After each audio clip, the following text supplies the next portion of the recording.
Salut à tous, c'est Hardcore. Dans cette vidéo, on va traiter des decks. Alors, je vais vous montrer en fait comment je construis personnellement un deck jungle. Ce qu'il faut savoir, c'est qu'un deck c'est assez personnel. Et en fait, dans Paragon, le mieux c'est de ne pas. Enfin, il faut pas prendre un deck d'un mec qui a plus de 2000 elo qui vous le donne en disant c'est le meilleur de la méta. C'est plutôt de build vos propres decks en les comprenant et en les rendant viables pour votre gameplay en fait.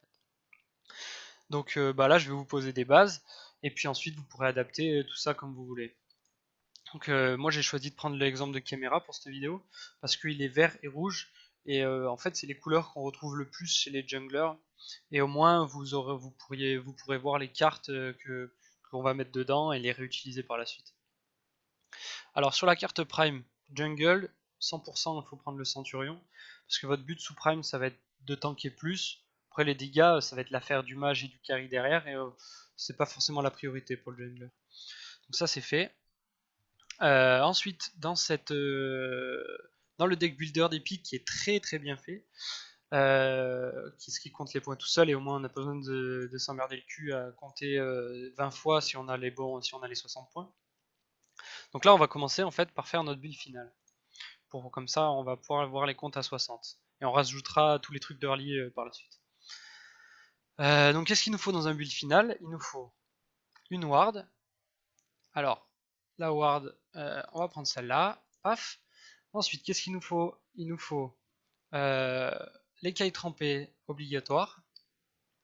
Ensuite, qu'est-ce qu'il va nous falloir? C'est une carte de résistance de compétences. Alors, résistance de compétences, le thermolien est ultra fort, donc on va pas s'en priver. Ensuite, il va nous falloir la carte résistance de base.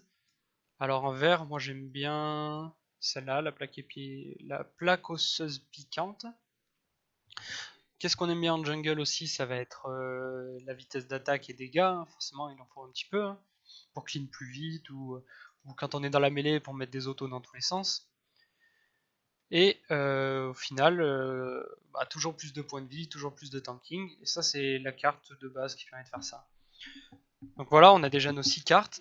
Il va falloir ensuite les remplir. Donc on va commencer par la ward. La ward, moi généralement, je fais une petite ward que je garde jusqu'au bout. Après, d'autres très bons joueurs build différemment, mais ça, après, c'est en fonction de ce qu'on préfère et de la personnalité de chacun. Donc moi, je la remplis en 1-1 point de vie. L'écaille trempée 1-1 point de vie aussi, parce que c'est ces deux cartes en fait qu'on a besoin de finir rapidement pour débloquer les bonus. Voilà. Ensuite, on va s'attaquer à la carte Résimagie. Donc là, en fait, moi, ce que je préconise dans un build final de jungler qui est build, on va dire, 2 tiers tanking et 1 tiers dégâts, c'est de mettre 4 points en tout de résistance compétence. Donc là, il y en a un sur la carte et 3 ici. Donc là, on est parfait. L'item résistance de base, moi, ce que je préconise, toujours pareil dans la même optique, c'est de mettre à peu près 9-10 points. Là, du coup, on va partir sur 9 parce qu'il y en a un sur la carte et après 3 et 2 sur l'amélioration, ça fait 3 en tout. Donc il nous en reste 6 à mettre. Si c'est facile, on va mettre 1, 2, 3. Voilà. Ensuite, qu'est-ce qu'on n'a pas rempli? Il nous reste ces deux items là à remplir. On va commencer par celui-là. Celui-là, moi je le remplis généralement comme ça. Parce que je trouve qu'avec ce que donne la carte en cinétique et une seule cinétique à 3, en fait, ça suffit. Et voilà, donc là il nous reste 12 points à rajouter. Donc on va les mettre dans du full point de vie en fait, qu'on va pouvoir débloquer au fil de la partie, parce que les points de vie c'est la base pour le tanking. Et voilà, là on a un deck final late game à 60 points en fait, qui est assez rapide à faire et qui est cohérent, qui est carrément jouable à 2000 elo quoi. Et après, ce sera à vous de l'adapter, vous enlevez des points par-ci, rajouter des points par-là, en fonction de ce que vous préférez, et puis je vous laisse découvrir quand même par vous-même, hein. C'est un petit peu le but. Donc ensuite, on va rajouter tout ce qui tourne autour. Donc ce qui tourne autour pour un jungler, c'est qu'on a besoin d'une clé.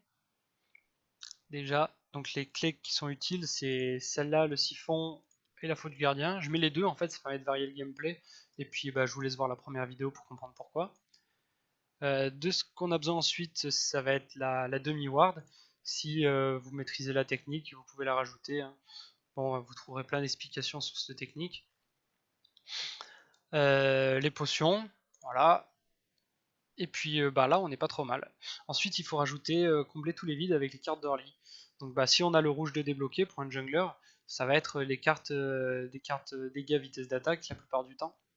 Sauf pour Sevarog où je privilégie des points de vie en early, mais bon après ça c'est personnel. Donc après bah les gemmes de pierre fou qui font le taf excellemment bien on va dire. Donc là on n'a pas peur d'y aller, hein. On y va, on en met 3. Et là, oh là là, magie, on arrive à 40 sur 40, donc là il faut s'arrêter.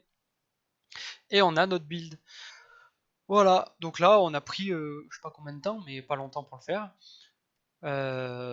Pour un build de 2000 elo, qui fonctionne, voilà.